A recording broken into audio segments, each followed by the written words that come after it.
Hello friends, I am Arpit and I am here with today's analysis. Today is 15th of October and we are going to deal with two very important topics which are in news. First is Overhauled T90 Bhishma tanks. Now this T90 Bhishma tank was a tank which India procured from Russia in 2001. By 2003-4, the first batch of T90 tanks was delivered. Now we have overhauled it and we have demonstrated indigenous capabilities of repairing and upgrading these tanks. These tanks can attain a speed up to 60 kilometers per hour. They can be operational in diverse terrains like marshes, mountains, over the plains, obviously. And this is the main battle tank of India, which was very much instrumental in increasing our security. Next is ASEAN-India Summit. Now, this ASEAN-India Summit is basically part of the ASEAN plus one summits. So, ASEAN countries, there are 10 countries in the ASEAN grouping, starting from Myanmar, Thailand, Laos, Cambodia, Vietnam, Philippines, Indonesia, Malaysia, Singapore, and Brunei. They meet every year, they do a summit, and they also invite other countries as who are observer members, and they do a summit with them also. A lot of things were discussed. The 10-point plan has been rolled out by the Indian Prime Minister, which entails provisions related to discussions on the ASEAN-India Trade in Goods Agreement, which is the free trade agreement. It talks about climate resilience. It talks about women empowerment. It talks about enhancing trade between India and ASEAN and multiple other things. So by next year, things will be materialized, and 2025 has also been announced as the ASEAN-India Year of Tourism. And then we look on to the MCQs based on these two topics, and we will discuss the answers to the MCQs of yesterday. The first topic, Overhauled T90 Bhishma. So this is how T90 Bhishma looks like, the tank, and this is very much important, I would say, in our defense capabilities. Its contribution is definitely important. We've seen this in Bollywood movies, that how tanks play a key role, and they are armored as well. 3 people can sit inside this particular tank, which coordinate with each other for better you know operational capabilities of this particular tank. Now what India has done, India has overhauled it. Overhauling means India has disassembled it and assembled it, do the repair works and all, and if any upgradations need to be done over here in this tank, those can also be added. That is done indigenously. We imported this tank from Russia, but the overhauling process is done indigenously, just to demonstrate Atmanirbharta or the indigenous capabilities in doing so. So the Indian Army has taken a significant step towards enhancing its operational capabilities with the rollout of its first overhauled T90 Bhishma tank. This demonstrates self-reliance and enhanced military readiness for any kind of threat. Now, this particular decade which we are into is also known as the decade of military transformation. The Indian Army or the Indian military is undergoing a transformation, and they have demarcated it as the decade. And this is one such small, I would say, initiative which is part of this particular decade of transformation. The background of T90 Bhishma has been in the Indian Army's main battle tank since 2003. So 2001, a deal was signed with Russia.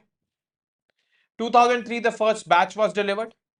And since then, it is a superior firepower, speed and protection equipment which the Indian Army has it.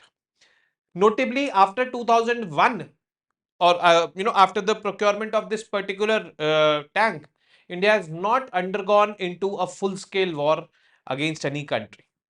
1999 was the last full-scale war India was into. Operational significance of this particular tank's overall aims to increase its lethality and effectiveness in various combat scenarios, aligning with the Army's ongoing decade of transformation. Overall process, the complexity. The overall involves a comprehensive disassembly of the tank, allowing for the replacement of damaged parts.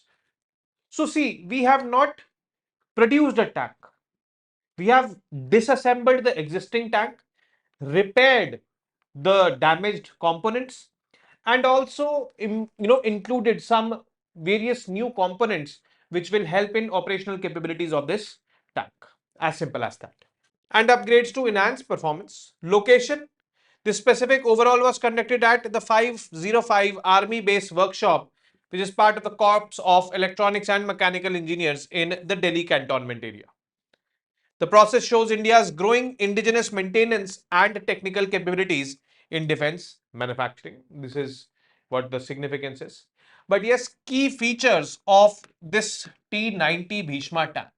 What are the key features? Physical specifications: weight approximately 47 tons and it is quite heavy. Dimension 9.6 meters long and 2.8 meters wide. Maneuverability: its compact size. This size is considered compact for the tanks. Allows for quick movement through diverse terrains. What are these diverse terrains? It can move through forests, it can move through mountains, it can move through marshy areas with a maximum speed of 60 kilometers per hour. So 60 kmph is the maximum speed it can attain. Firepower, talking about the armament, it is equipped with a 125 mm smoothbore gun capable of firing various types of shells.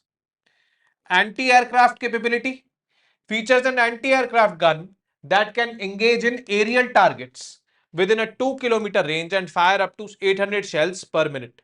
Crew coordination. It is operated by a crew of 3 members. One is the commander, one is the gunner, and the third one is the driver, who work in concert to identify and eliminate targets. The advanced technologies used over here is thermal sighting systems. Enhances target detection capabilities, allowing the tank to identify targets up to 8 kilometers away in both day and night conditions.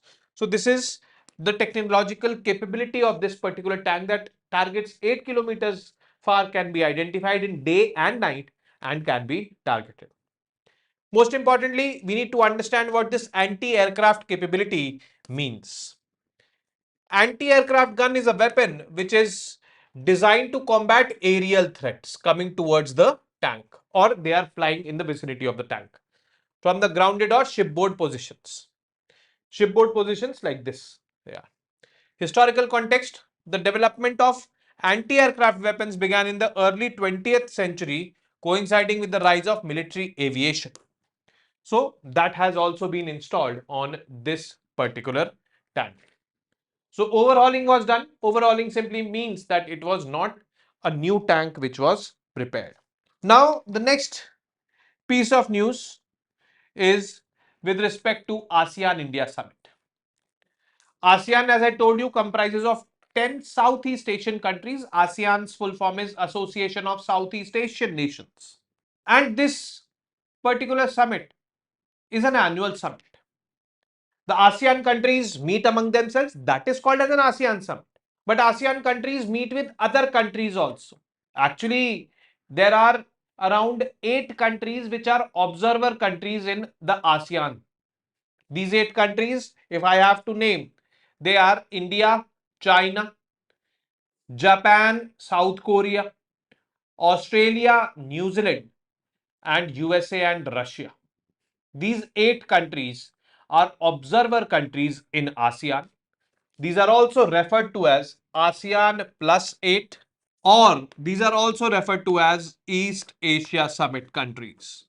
This ASEAN plus 8, these 8 countries obviously are not part of ASEAN, but ASEAN individually meets with these countries. This is referred to as ASEAN plus 1. This one country in case of India is India, obviously ASEAN-India summit. ASEAN countries met with Australia also, that was ASEAN-Australia summit, that was also part of ASEAN plus 1. So we need to understand this mechanism. And when the Prime Minister of India visited this country, this Southeast Asian country, Laos, for the summit, ASEAN summit, so India ASEAN summit was there. This was part of ASEAN plus 1 initiative. This was held on October 10 and 11. For the 21st ASEAN India summit, he travelled And the 19th East Asia Summit. So East Asia Summit was ASEAN plus 8, highlighted India's Act East policy and its strategic engagement with ASEAN nations. So if you want to write the names of these 8 countries, you can write it. It is Japan, South Korea, Australia, New Zealand, India, China, and USA plus Russia. To memorize, how we can memorize? Japan and South Korea, good friends. Australia and New Zealand, good friends. ठीक है. China and India, best friends.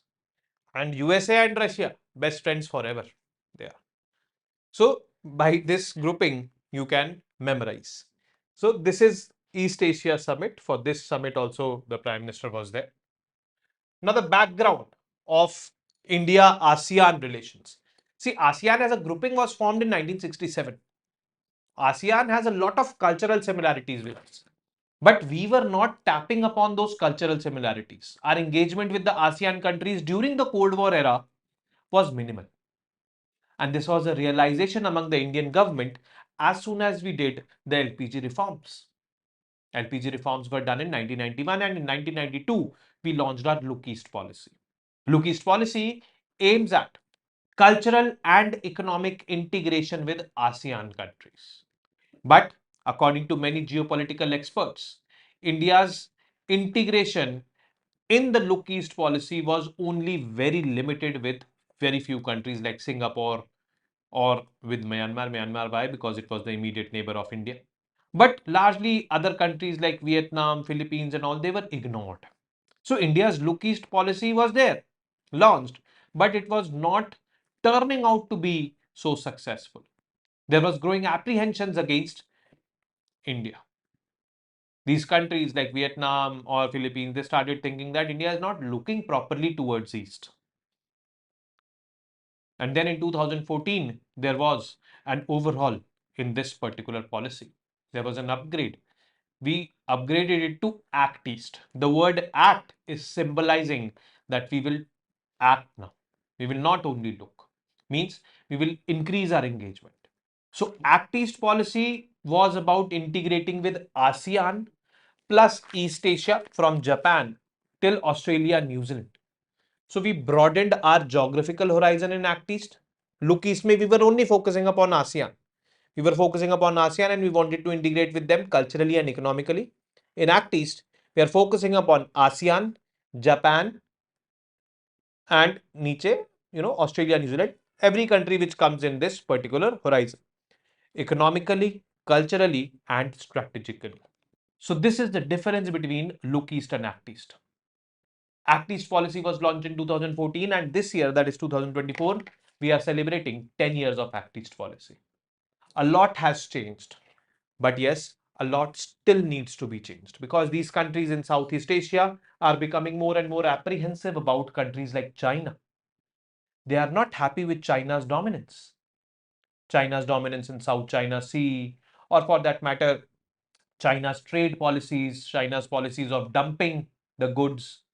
In fact, countries like Indonesia have increased import duties on the Chinese goods coming from China to 200%. They are not happy with that and they need alternate partners. And they have been very much hopeful with India's economic rise. So that is why this region is very important for us, and probably that is why the Indian Prime Minister had traveled for this particular summit. So this is Look East policy, Act East policy. Now, recent developments, adoption of 2 joint statements to strengthen digital transformation and comprehensive strategic partnership, laying groundwork for future ASEAN-India collaboration. So we've come into strategic partnerships with them. But yes, a brief about ASEAN, then we will proceed further. Full name, Association of Southeast Asian Nations. Purpose is a regional organization focused on promoting political and economic cooperation among the member states. Establishment founded on 8th of August 1967. Location Bangkok, Thailand. Key events, signing of the ASEAN Declaration, that is called as the Bangkok Declaration also, by the foreign ministers of 5 countries, marking the beginning of regional cooperation. Membership, founding members of This particular organization, Indonesia, Malaysia, Philippines, Singapore, Thailand. These 5 countries. In Thailand, that Bangkok Declaration was signed. So to mark over here, I'll be marking it Indonesia, Malaysia, Philippines, Singapore, and Thailand. And talking about the members which joined later on, the non-founding members like Brunei Darussalam joined in 1984. So Brunei is over here, 1984. Vietnam, 1995. Laos, PDR and Myanmar, 1997. Laos, here is Laos. And Cambodia in 1999. Cambodia as of now has been the latest. However, there is the 11th country which is expected to join ASEAN, that is Timor-Leste, but let's see when it joins. The ASEAN journey, significance of ASEAN, signing of ASEAN declaration was a crucial step in promoting cooperation. Founding fathers, Adam Malik, Indonesia, Narciso Ramos, Philippines, Tun Abdul Razak, Malaysia, S. Rajaratnam, Singapore, Thanath Kuman, Thailand. They have recognized for establishing a platform for dialogue and collaboration in the region. Collectively, they negotiate with countries for economic betterment, for political betterment of that particular region. That is the ultimate objective of this particular grouping, as it is focusing on promoting political and economic cooperation among the members. Key bodies under ASEAN. First is ASEAN Summit. Description: the highest decision making body is the ASEAN Summit, which is there comprising of all the member countries right now, that is 10 member countries, and they meet once a year. That was the meeting here this time. Composition: heads of the state or government of member countries. Frequency: they held twice a year. First summit was in Bali, Indonesia, February 1976. Purpose: discuss regional issues, enhance political cooperation, and set future agendas. ASEAN Coordinating Council is the second body established in 2008. Foreign ministers of member states are there in this. Frequency: meets at least twice a year.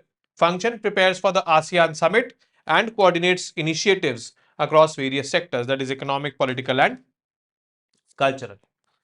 Motto and importance of ASEAN. Motto is one vision, one identity, one community. That is, they want to politically and economically integrate. They want to negotiate with the world as a one entity, not as 10 separate countries. So it is simply, that particular phenomena which, is there. And there's a popular Hindi kahavat also कि मुट्ठी अगर सारे एक साथ हैं, सारी उंगलियां एक साथ हैं, तभी वो मुट्ठी है और तभी उसमें ज्यादा जोर भी है. So that is simply what the principle which ASEAN is following. Importance of ASEAN: regional stability, vital in maintaining peace and stability in Southeast Asia, facilitating dialogue to resolve conflict. Economic cooperation promotes trade and economic collaboration among member states for growth and development. Talking about cultural exchange, fosters cultural understanding and cooperation, enriching the region's diverse cultural landscape. The 10-point plan. Now, in alignment with the summit theme of enhancing connectivity and resilience, PM Modi announced a 10-point plan. Now, see, ASEAN countries in the present day era, there are various challenges which they are facing. One such challenge is China. Another thing is that Indo-Pacific should be open and free. Then climate change obviously is a challenge for them. Now, 2022, 1st January 2022, the world's biggest free trade agreement was adopted. World's biggest free trade agreement is called as RCEP, Regional Comprehensive Economic Partnership. It was being negotiated between ASEAN plus 6 countries. Do you remember ASEAN plus 8? ASEAN plus 8 में there was Japan, South Korea, Australia, New Zealand, India, China, and Russia and USA. Russia, USA को निकाल दो. You keep them aside as of now. ASEAN plus 6 is these 6, eliminating Russia and USA. So these 16 countries were negotiating the world's largest free trade agreement, which is known as Regional Comprehensive Economic Partnership, and India backed out of it. India said, I'm not going to be part of this. This created a lot of apprehension among the ASEAN countries ki bhai, why India is going out. They were looking towards India as a balancer to China in this grouping. But India had its own concerns. India said that trade imbalance would increase, dumping would increase from China in India, which India obviously did not want. India will not be able to levy import duties, the anti-dumping duties which it levies now, because this in China would be part of that particular RCEP. So due to these concerns, India came out of this RCEP, which made these countries apprehensive, the ASEAN countries apprehensive towards India. So this is also a challenge. We can consider it as a challenge for ASEAN countries with respect to India. But India gave them confidence that India said bilaterally, I have a free trade agreement with you. Bilaterally means India ASEAN free trade agreement is there. So India ASEAN free trade agreement was signed in 2010 for goods and 2014 for services. So we can say that India has a free trade agreement with ASEAN countries, and that free trade agreement is going on good. The trade between India and ASEAN countries has been increasing and it has now reached $130 billion. But there needs to be a revision in this free trade agreement. This is called as ASEAN-India Trade in Goods Agreement. The official name of this free trade agreement is ASEAN-India Trade in Goods Agreement, ASEAN-India Trade in Service Agreement. We need to do an, I would say, upgrade in this because China is unduty or China is taking advantage of this particular free trade agreement. What China does is China knows that this trade agreement is there, free trade agreement is there, and when a free trade agreement is there, you cannot levy import duties, you cannot increase import duties. China के साथ we don't have a free trade agreement. So Chinese products coming into India, we can levy import duties and raise the prices and you know uh, do away with the threat of dumping. But China, what it does is it sends its products to countries like Thailand, Vietnam. Their labeling and all is done, and from there it enters into India. And on those products, we cannot levy import duty because we have a free trade agreement with ASEAN. So India has identified it, and India said that this is not fair. So rules of origin is something which has been proposed by India. That in a free trade agreement between India and ASEAN, rules of origin will apply. Rules of origin means where has that product originated from. If that product has originated from China, then that will not be part of the free trade agreement. If that product has originated in your country, it would be part of. Now, the countries through which China used to route it into India, they are quite apprehensive about these rules of origin because this will hamper the economic activity in their country. But yes, we have to find a way out, and this is what is being negotiated. And this negotiation of the ASEAN India Trade in Goods Agreement, the revision of this was part of the 10-point plan which the Indian Prime Minister proposed to the ASEAN countries in this year's summit. So what is this 10-point program? Let us look at it. First point, 2025 as ASEAN India Year of Tourism will be observed. India will allocate $5 million for joint tourism activities. So Thailand is one such country, Vietnam is one such, another country which is gaining prominence, Singapore, Indonesia, all these are also prominent countries where Indian tourists visit.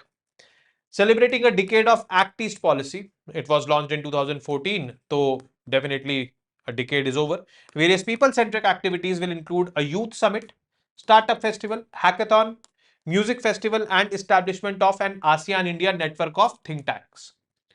Then scholarship initiatives, doubling scholarships at Nalanda University and introducing new scholarships for ASEAN students at India Agriculture Universities.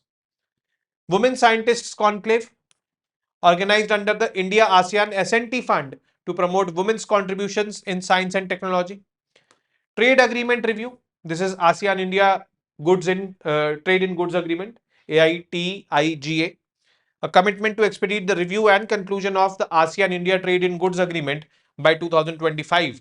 We have to, expedite the review process and come up with an upgraded good trade agreement. Disaster resilience funding, allocation of $5 million from the India ASEAN Fund for Disaster Resilience Initiatives. Health security meetings, institutionalizing health ministers' meetings to enhance health security cooperation. Digital and cyber policy dialogue, establishing a dialogue to promote collaboration on digital and cyber policies.